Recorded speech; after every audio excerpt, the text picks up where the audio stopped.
Saudara-saudara yang kekasih di dalam nama Tuhan Yesus Kristus, Shalom Aleichem, Bishem Hamashiach. Ketemu dengan Romo Yohanes lagi di Suara Padang Gurun dalam Menata Kalbu. Tema pada saat ini yang ingin Romo berikan adalah bagaimana kita semestinya bertindak. Saudara, kehidupan manusia itu adalah kehidupan yang mempunyai tujuan. Setiap apa yang kita pikirkan, setiap apa yang kita lakukan, dan setiap apa yang kita kehendaki itu mempunyai tujuan.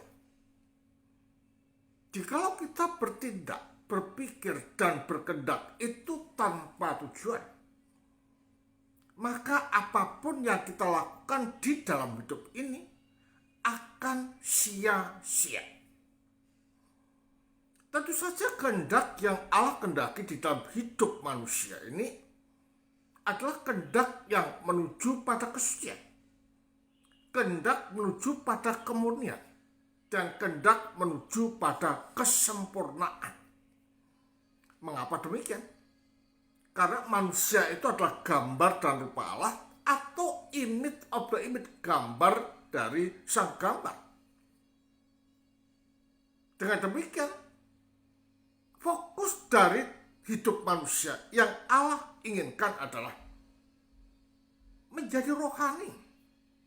Setiap apa yang dipikirkan rohani, yang dilihat rohani, yang dijalankan rohani. Pendek kata, lini-lini kehidupan manusia harus rohani. Nah, ini adalah menunjuk pada artian bahwa kita ini memang gambar dan rupa Allah, memantulkan dan merefleksikan hubungan Allah dalam dirinya sendiri yang bersifat trinitarian. Jadi kalau demikian, hidup manusia ini adalah hidup yang selalu mengedepankan Allah. Karena itulah jika di dalam hidup ini tidak mempunyai maksud seperti itu, maka akan sia-sia dan akan kehilangan apa yang kita miliki yang telah ditentukan oleh Allah dari semula. Fakta inilah yang melandasi cara suci Nikolas dari Syria demikian. Semua kehilanganmu dalam nama Tuhan tinggal tetap. Romo ulangi, semua kehilanganmu dalam nama Tuhan tinggal tetap. Mengapa kehilangan? Karena di dalam hidupnya ini tidak mempunyai tujuan dan tidak memfokuskan diri kepada Allah, sehingga akan kehilangan dan tetap tinggal tetap di dalam hidup kita saat kita menghadap Sang Khalik. Nah, makanya dikatakan semua yang kamu simpan untuk dirimu sendiri sirna. Jadi kalau demikian, dari sini kita dapat melihat dan menemukan titik pijak. Jangan terikat dengan dunia.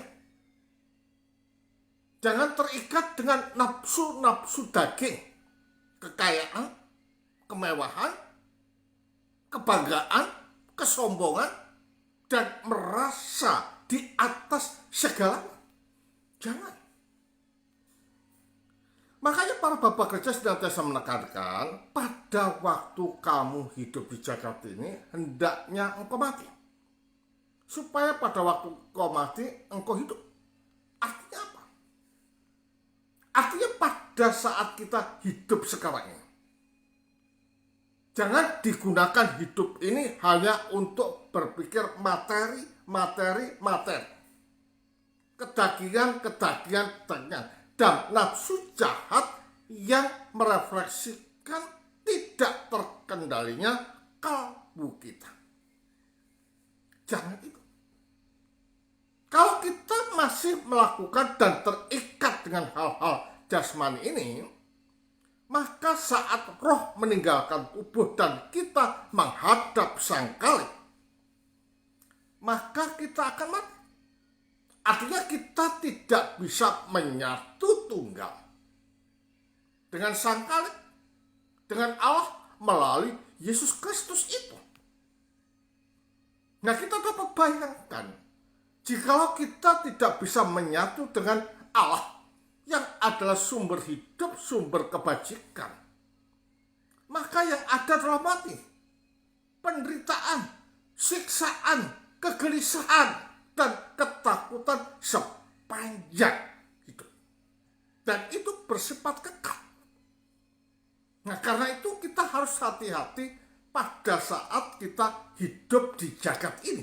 Gunakan dengan baik. Jangan mengumbar nafsu dan berpikir tentang harta. Memang orang ada yang berpikir bahwa dengan harta yang banyak ketika kita hidup, kita diberkati. Tetapi ingat, jikalau kita tidak bisa mengendalikan harta yang diberikan Allah itu, maka bisa menjadi jahat. Bisa jadi jalan untuk mengeksploitasi orang, memperbudak orang, meremehkan orang, dan menganggap orang lain itu sangat hina. Tetapi kalau kita dapat mengendalikan apa yang kita punya, itu akan membawa rahmat dan berkat bagi orang yang membutuhkannya. Jadi kalau demikian, ini adalah masalah kalbu. Manage your heart nicely in order to be able to be close with God.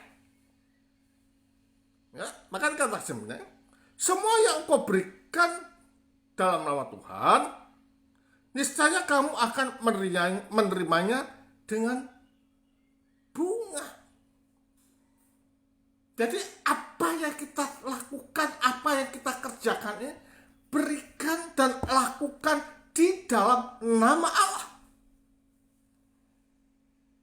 Makanya ada doa mengatakan bahwa jikalau perbuatan baik yang kulakukan ini semata-mata ingin mencari pahala darimu ya Tuhan, maka tariklah aku ke neraka yang paling dalam.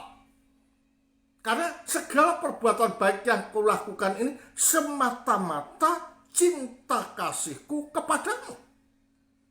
Jadi tidak ada tendensi untuk diwahkan, disanjung karena memberi itu tidak.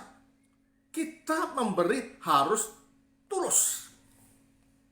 Jangan mempunyai agenda apapun kalau kita memberi.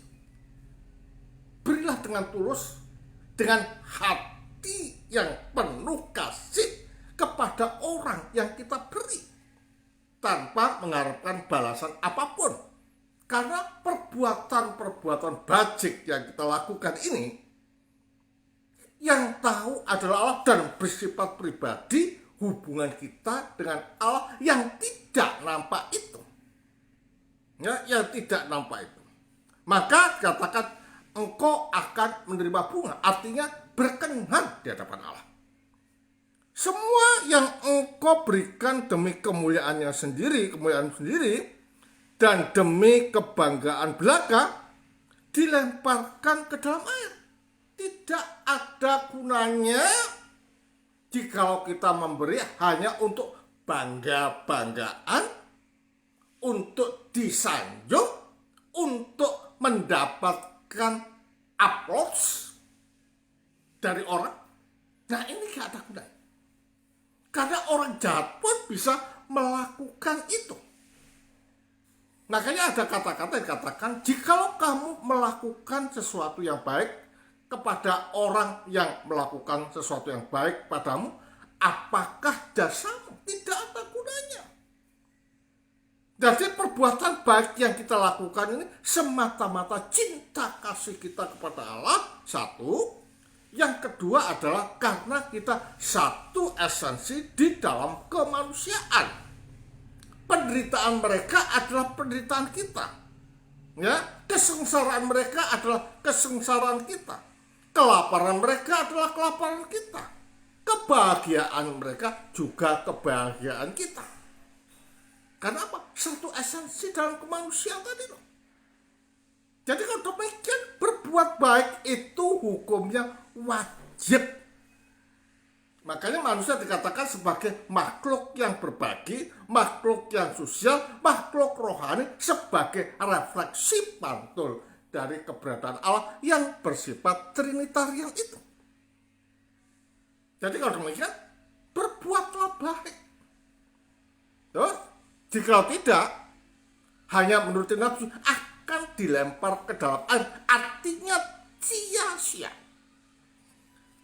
Semua engkau terima dari orang lain seperti engkau menerimanya dari Tuhan akan membawa sukacita kepadamu. Artinya apa? Mempunyai bunga. Dada kita akan sukacita. Karena apa? Karena apa yang kita lakukan ini menjadikan rahmat bagi orang lain, sehingga orang lain pun akan memberikan sesuatu berdasarkan cinta kasih yang mendalam. Makanya para Bapak Gereja sedang mengatakan, lihatlah wajahmu seperti wajah orang lain, atau wajah orang lain seperti wajahmu. Menunjuk pada artian bahwa kita tidak bisa terlepas dari manusia yang lain. Karena satu esensi. Lah, kalau kita tidak bisa mengasihi orang lain, maka kita sedang menyangkal keberadaan kita sendiri sebagai gambar dan rupa Allah. Dan itu bahaya. Karena apa? Itu akibat akan berdampak terlepasnya kita dari Allah. Padahal Allah sumber hidup. Lepas dari Allah, maka akan mati. Lepas dari Allah akan terasing. Lepas dari Allah menjadi yatim piatu yang tidak mempunyai harapan untuk mendapatkan keselamatan. Karena itu gunakan hidup ini dengan baik, ya, dengan hidup baik. Semua yang kamu terima dari orang-orang seperti orang-orang belaka akan membawa kekhawatiran bagimu. Jadi kalau kita hanya berpikir orang dan diri sendiri, akan menjadi khawatir, dan ini membahayakan hidup kita setelah kita menghadap Sang Khalik. Makanya kumpulkanlah harta di surga, dan karena tidak dapat merusakkannya, ya, pencuri tidak bisa mencurinya. Artinya apa? Artinya kita diingatkan untuk senantiasa berpikir sesuatu yang bersifat kekal, yang menjadikan kita layak di hadapan Allah. Kalau kita senantiasa berpikir sesuatu yang bersifat kekal dan mulia, maka kita akan dituntun, diterangi, dan dicerai oleh Allah untuk melakukan sifat-sifat baik lainnya, seperti mengasihi, seperti memperhatikan, seperti tidak baperan. Nah, seperti kita tidak mempunyai pikiran-pikiran yang jelek terhadap orang lain. Tetapi kalau ada sesuatu, selalu dipikirkan, mengapa orang ini seperti ini? Jahatkah? Kita harus positive thinking in our life. Don't like to blame someone else. Yeah? We have to be careful in using our heart in dealing with someone else. Jadi harus hati-hati. Supaya apa? Supaya kita ini mempunyai tujuan yang jelas. Hidup kita bukan untuk mencari musuh, tetapi hidup kita adalah mencari persahabatan, kekeluargaan, kesatuan dalam keharmonisan, karena satu esensi di dalam kemanusiaan. Karena itulah saudara, jadilah dan jadikanlah hidup ini berguna dengan mempunyai tujuan positif, selalu mengedepankan Allah di dalam kalbu ini, sehingga kemana saja kita melangkah dapat menjadi berkat, dapat menjadi terang, dan dapat memberikan suluh kepada orang yang hidup di dalam kegelapan, sehingga kemanapun kita berada akan bermanfaat dan nama Allah dipermuliakan di dalam hidup ini. Nun. Tuhan memberkati kita semua.